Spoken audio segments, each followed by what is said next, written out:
gaur hemendik eskerrak eman nahi dizkiegu, honetan lanean diharduten Donostiako auzo herri desberdinetako euskara batzordekideei.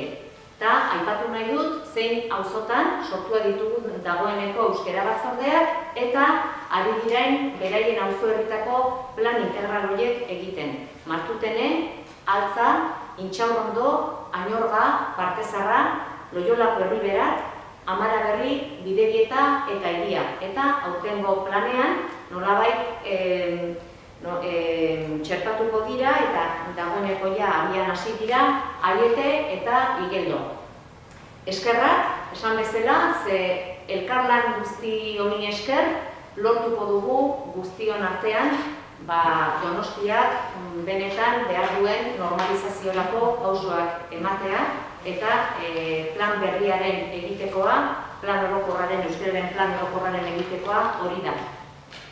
Lehen aipatu dizuet, 2015an urteko kudeaketa plana badugula, gauzatua dugula eta bi hitzetan ez bada ere aipatu nahi dizuet aurten guztira 80 ekintza aurreikusita ditugula.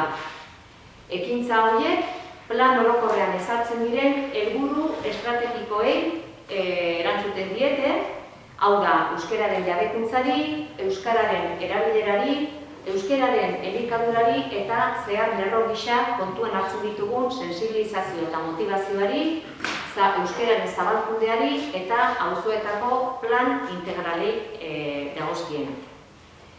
Ekintza horietako batzuk ez zizkitzuen denak esango, banatu zaizuen dosier horretan azaltzen zizkitzuelako, baina aipatu nahi nuke euskararen jabekuntzan, adibidez, euskara ikasteko diru laguntzak emango zaizkiela herritarrei, baita ere, dakizuen bezala, hasita gauden langabetuentzako doako ikastaroak eskaintzen.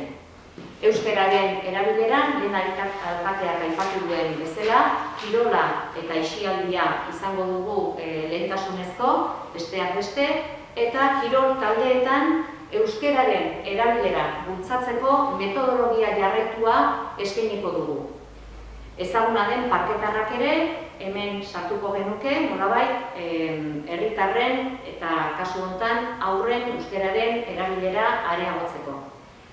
Beste atal bat, euskararen elikadura, helburu honi erantzuteko, alde batetik dugu euskarazko produktuen gida argitaratzea, eta beste alde batetik, dakizuen bezala, aurten Euskaltzaindiarekin lortu dugun lankidetza zeinak horren bidez, gure hiriko toponimia eta kale izendegia landu ahal izango dugun.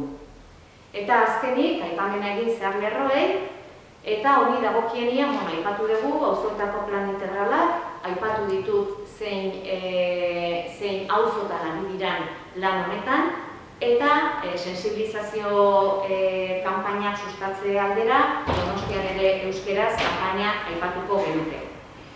Alkateak esan duen bezala, ostiralean tokiko gobernu batzordean onartuko da euskararen plan orokor berria, eta egun horretatik aurrera eskura izango duzue lan guztia, plan osoa, 3 bikoitza donostiaeuskeraz.eus. Bertan izango dituzue, honen inguruan behar dituzuen zehaztasun guztiak.